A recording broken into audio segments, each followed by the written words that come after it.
আন্তর্জাতিক সংবাদে স্বাগতম। জানিয়ে দিব বিশ্বের আলোচিত কিছু গুরুত্বপূর্ণ আন্তর্জাতিক সংবাদ। হুতিদের সঙ্গে কোনোভাবেই পেরে না ওঠে এবার ইরানের দ্বারস্থ হয়েছে যুক্তরাষ্ট্র। ধীরে ধীরে মার্কিন আধিপত্য যেন পুরোপুরি তলানিতে ঠেকে যাচ্ছে। এদিকে বাংলাদেশি জাহাজ উদ্ধারে ইইউ নৌবাহিনী ও জলদস্যুদের মধ্যে শুরু হয়েছে ব্যাপক গোলাগুলি। এদিকে ইসরায়েলি গুলিতে ত্রাণের অপেক্ষায় থাকা 6 ইসরায়েলি নিহত, গাজার স্বাস্থ্য মন্ত্রণালয়ের প্রতিবেদন। জানিয়ে দিব রাশিয়ায় প্রেসিডেন্ট নির্বাচন আগামীকাল, ফের প্রেসিডেন্ট হচ্ছেন ভ্লাদিমির পুতিন। সর্বশেষ জানিয়ে দিব শব্দের চেয়েও 8 গুণ গতিসম্পন্ন হাইপারসোনিক ক্ষেপণাস্ত্রের সফল পরীক্ষা চালিয়েছে হুতি যোদ্ধারা। গাজায় যুদ্ধবন্ধের প্রস্তাব পাশ না হওয়ার পর ইসরায়েলকে উচিত শিক্ষা দিতে এবার উঠে পড়ে লেগেছে সকল মুসলিম যোদ্ধারা। 3 শক্তি এক হয়ে চরম এক হামলা চালানোর হুঁশিয়ারি দিয়েছে হামাস, হিজবুল্লাহ এবং হুতি যোদ্ধারা। ইতিমধ্যেই ইসরায়েলের বেশ কয়েকটি ঘাঁটিকে পুরোপুরি ধুলোয় মিশিয়ে দেওয়া হয়েছে। দর্শক, মুসলিমদের এই 3 পরাশক্তি তারা কি ফিলিস্তিনের বিজয় নিশ্চিত করতে পারবেন কিনা, এ বিষয়ে আপনার কি মন্তব্য সেটি কমেন্ট বক্সে জানিয়ে দিন। শুনছিলেন সংবাদ শিরোনাম, এবারে থাকছে বিস্তারিত। তার আগে আমাদের ভিডিওটিতে একটি লাইক দিন এবং চ্যানেলটি সাবস্ক্রাইব করে পরবর্তী আপডেট সংবাদ সবার আগে পেতে আমাদের সাথেই জুড়ে থাকুন।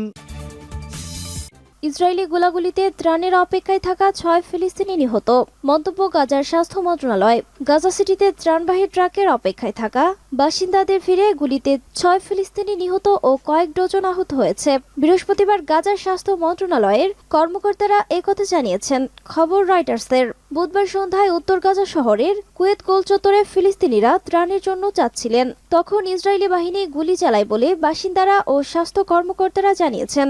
ইসরায়েলি সামরিক বাহিনী তাৎক্ষণিকভাবে ঘটনার বিষয়ে মন্তব্য করেনি। গাজা যুদ্ধের কারণে প্রায় 23 লাখ জনসংখ্যার বেশিরভাগই বাস্তুচ্যুত হয়েছে। ত্রাণ বিতরণের বিশৃঙ্খলা দৃশ্য ও মারাত্মক ঘটনা ঘটেছে। গাজার ক্ষুধার্ত মানুষ মরিয়া হয়ে খাদ্যের জন্য ছুটছে। ফিলিস্তিনি স্বাস্থ্য কর্তৃপক্ষ বলেছে 29 ফেব্রুয়ারি ত্রাণ নিতে আসা 100 জনের বেশি ফিলিস্তিনি ইসরায়েলি বাহিনীর গুলিতে নিহত হয়েছেন। ইসরায়েল এই মৃত্যুর জন্য ত্রাণবাহী ট্রাককে ঘিরে থাকা ভিড়কে দায়ী করে বলেছে তারা পদদলিত হয়ে দুর্ঘটনার শিকার হয়েছে। হুতিদের সঙ্গে না পেরে ইরানের দ্বারস্থ যুক্তরাষ্ট্র। লোহিত সাগরে ইসরায়েলি সংশ্লিষ্ট সব জাহাজকে লক্ষ্যবস্তু করেছে ইয়েমেনের বিদ্রোহী গোষ্ঠী হুতি। তবে এর জেরে ইরান সমর্থিত এই গোষ্ঠীর অবস্থানগুলোতে দফায় দফায় হামলা চালাচ্ছে যুক্তরাষ্ট্র ও যুক্তরাজ্য। যদিও মার্কিন পাল্টা হামলা হুতিদের আক্রমণ বন্ধ করতে পারেননি। এই পরিস্থিতিতে হুতিদের হামলা বন্ধে তাদের ওপর চাপ প্রয়োগ করে তেহরানের সহায়তার জন্য ইরানের সঙ্গে যুক্তরাষ্ট্রের গোপনে বৈঠক হয়েছে বলে জানা গেছে। মার্কিন ও ইরানি কর্মকর্তাদের বরাত দিয়ে বুধবার ফাইন্যান্সিয়াল টাইমসের এক প্রতিবেদনে বলা হয়, লোহিত সাগরে বাণিজ্যিক জাহাজে হামলাকারী হুতি বিদ্রোহীদের লাগাম টেনে ধরতে তেহরানের প্রতি আহ্বান জানিয়েছে ওয়াশিংটন। প্রতিবেদনের মতে, গত জানুয়ারিতে যুক্তরাষ্ট্র ও ইরানি কর্মকর্তা ওমানে ওই বৈঠকে মিলিত হয়েছিলেন। ওমানি কর্মকর্তারা বৈঠকে মধ্যস্থতাকারী হিসেবে ছিলেন। যুক্তরাষ্ট্র ও ইরানের মধ্যে ওই আলোচনা ফলপ্রসূ হয়নি বলে জানা গেছে, কারণ মার্কিন নেতৃত্বাধীন সামরিক জোটের পাল্টা হামলা সত্ত্বেও এডেন উপসাগরে চলাচলকৃত ইসরায়েল সংশ্লিষ্ট বাণিজ্যিক জাহাজে হুতিদের হামলা অব্যাহত রয়েছে। শব্দের চেয়ে 8 গুণ গতিসম্পন্ন হাইপারসোনিক ক্ষেপণাস্ত্রের পরীক্ষা চালালো হুতি। হাইপারসোনিক ক্ষেপণাস্ত্রর সফল পরীক্ষা চালিয়েছে ইয়েমেনের ইরান সমর্থিত হুতি বিদ্রোহী গোষ্ঠী। বুধবার একটি সামরিক সূত্রের বরাত দিয়ে তথ্য জানিয়েছে রাশিয়ার রাষ্ট্রীয় সংবাদ মাধ্যম RIA। প্রতিবেদনে বলা হয়, ইয়েমেনের হুতি বিদ্রোহীরা সফলভাবে একটি ক্ষেপণাস্ত্র পরীক্ষা করছে যা শব্দের চেয়ে 8 গুণ বেশি দ্রুত গতিতে ছুটতে পারে। সূত্রটি জানিয়েছে এই ক্ষেপণাস্ত্র লোহিত সাগর, এডেন উপসাগর ও আরব সাগরে অভিযান পরিচালনা করার জন্য ব্যবহৃত করতে পারে ইরান সমর্থিত গোষ্ঠীটি। গাজা ইসরায়েলি হামলার বিরুদ্ধে ফিলিস্তিনিদের প্রতি সংহতি প্রকাশ করেই এই হামলা চালানো হচ্ছে বলে জানিয়েছে তারা। তবে লোহিত সাগরে বাণিজ্যিক জাহাজের চলাচল স্বাভাবিক রাখতে হুতিদের বিরুদ্ধে পাল্টা হামলা চালাচ্ছে যুক্তরাষ্ট্র ও যুক্তরাজ্য।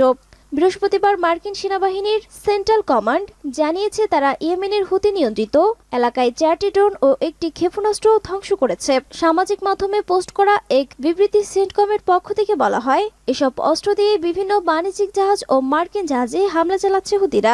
এর আগে ইয়েমেনের হুতি নিয়ন্ত্রিত এলাকা থেকে এডেন উপসাগরে একটি অ্যান্টিশিপ ব্যালিস্টিক ক্ষেপণাস্ত্র উৎক্ষেপণের খবর পাওয়া গেছে। তবে ওই ক্ষেপণাস্ত্র উৎক্ষেপণের ফলে কোনো জাহাজে ক্ষয়ক্ষতির খবর পাওয়া যায়নি।